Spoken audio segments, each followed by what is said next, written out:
వేదిక పైన ఉన్న మాజీ ఎమ్మెల్యే శ్రీ తెలుగుదేశం పార్టీ నాయకులు వర్మ గారు, party spokes person, Telugu Desam party spokes person, అలాగే బుర్రా కృష్ణరాజు గారు భారతీయ జనతా పార్టీ తరపు నుంచి భారతీయ జనతా పార్టీ నాయకులు, తంగెళ్ళ ఉదయ్ శ్రీనివాస్ గారికి జనసేన పార్టీ తరపు నుంచి, అలాగే ఇక్కడ ఈ హాల్లో సమావేశమైన తెలుగుదేశం పెద్దలందరికీ, నాయకులందరికీ, భారతీయ జనతా పార్టీ నాయకులందరికీ, జనసేన పార్టీ నాయకులందరికీ, వీర మహిళలకి, ప్రతి ఒక్కరికి పేరు పేరున నా హృదయపూర్వక నమస్కారాలు. మనస్ఫూర్తిగా మీ అందరికీ ఆహ్వానం పలుకుతా ఉన్నాను. కొంచెం వెనకలు కూర్చుండి సార్, వెనకాల కనిపించకుండా ఉంటాను. చాలా రోజుల నుంచి ముఖ్యంగా తెలుగుదేశం నాయకులందరికీ, కార్యకర్తలందరికీ నేను చాలా రోజుల నుంచి మనసిప్పి పంచుకోవాలనుకుంటా ఉన్నాను. ఇది చాలా రోజుల నుంచి ఎప్పుడన్నా సరే ఇలాంటి సమయం సందర్భం వచ్చినప్పుడు నేను ఎందుకు మన తెలుగుదేశం పార్టీకి నిలబడ్డాను, దేనికని చెప్పడానికి మనసిప్పి చెప్పుకోవాలి మీ అందరికీ అని అనుకున్నాను. అంటే నేను ఎలాంటి వ్యక్తిత్వం ఉన్నాడని చెప్పడానికి. పాలిటిక్స్లో సహజంగా మీ అందరూ నాయకులు, మండల స్థాయి నాయకులు, పంచాయతీ స్థాయి నాయకులు, మన పార్టీ ఎదగాలనుకుంటాం తప్ప వేరే పార్టీ ఎదగాలని అనుకోం. సహజం ఇది అందరికీ. మీరు ఒప్పుకుంటారు ఆ మాటకి? మన పార్టీ ఎదగాలనుకుంటాం తప్ప వేరే పార్టీ ఎదగాలనుకోం.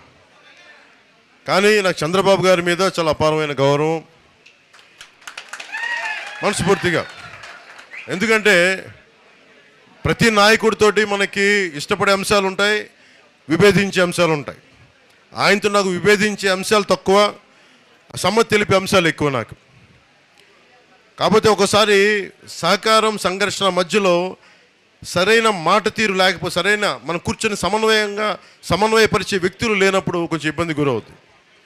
2014 కూడా ఆ రోజు నేను ఏ కండిషన్స్ లేకుండా, ఒక్క పదవి ఆశించకుండా, ఏం ఆశించకుండా అన్కండిషనల్గా తెలుగుదేశం పార్టీ, మన భారతీయ జనతా పార్టీ గెలవాలని చెప్పి జనసేనని పెట్టి కూడా అప్పటికి ఒక 10 మందిని అభ్యర్థులు నిలబెట్టగలిగే స్థాయిలో ఉండి కూడా ఎందుకు పెట్టలేదంటే సంపూర్ణంగా నా స్థాయి నుంచి సంపూర్ణంగా గెలవాలి, మీరందరూ అలయన్స్ బాగుండాలి, అలయన్స్ బాగుంటే ఆటోమేటిక్గా మేము బాగుంటామన్న ఆలోచనతో 2014లో మనస్ఫూర్తిగా రోజున ఒక్క పదవి ఆశించకుండా తెలుగుదేశం పార్టీ మన భారతీయ జనతా పార్టీకి చేసి పెట్టాను. ఆ రోజున మొన్న జైల్లో ఉన్నప్పుడు చాలా అకారణంగా ఆయన జైల్లో పెట్టినప్పుడు, ఎలాంటి విషయం లేకుండా జైల్లో పెట్టినప్పుడు నాకు చాలా బాధ కలిగింది. ఆయన వెళ్తా ఉంటే చాలామంది రోడ్డు మీద అన్న ఆయన్ని బంధించేశారన్న, ఆయన కూర్చోబెట్టి జైలు నుంచి బయటికి తీసుకురండి అన్న అని చెప్పి ప్రతి ఒక్క తెలుగుదేశం తమ్ముడు నా దగ్గరికి వచ్చి దారి పొడుగుతో మాట్లాడుతుంటే చాలా కదిలించేసింది. ఇది నేనేం కోరుకుంటానంటే, మనందరి మధ్య మనం విభిన్నమైన పార్టీలకు చెందిన వ్యక్తులం కావచ్చు, కానీ మనందరం కలిసి భారతదేశానికో, ఆంధ్రప్రదేశ్, మనం ఉంటున్న ఆంధ్రప్రదేశ్కో మనం పని చేసుకోవడానికి వచ్చాం. మనందరికీ ఏకాభిప్రాయం లేకపోవచ్చు అన్ని విషయాల మీద, కానీ ఎక్కువ శాతం ఏకాభిప్రాయం ఉండేలాగానే మనం ప్రయత్నాలు జరుగుతూ ఉంటాయి. ఈ పొత్తు కూడా అలాంటిదే. అన్నీ మనం ఏకీభవించాల్సిన అవసరం లేదు, అన్నీ మనం కూర్చొని యాక్సెప్ట్ చేయాల్సిన అవసరం లేదు, కానీ ఎక్కువ శాతం 70-80% అందరం ఏకీభవించే పరిస్థితులే ఉంటాయి. నాకు ఎదుగుదల ఉండి కూడా ఎందుకు నన్ను నేను కుదించుకొని 25 స్థానాలకు ఎందుకు కుదించుకున్నానంటే, మీ దగ్గర బలమైన స్ట్రక్చర్ ఉంది తెలుగుదేశం పార్టీకి.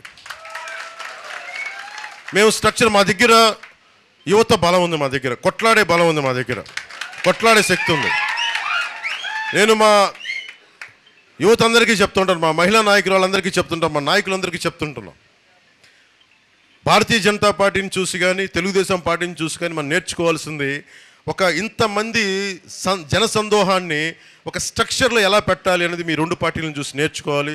తెలుగుదేశం పార్టీని చూసి పదే నేను చెప్తూ ఉంటాను. ఎందుకంటే ఎవరైనా సరే నేర్చుకోవడం మీద, ఎవరి దగ్గర ఇచ్చిన పాఠాలు నేర్చుకోవడానికి జనసేన మేమందరం సంసిద్ధంగా ఉంటాం.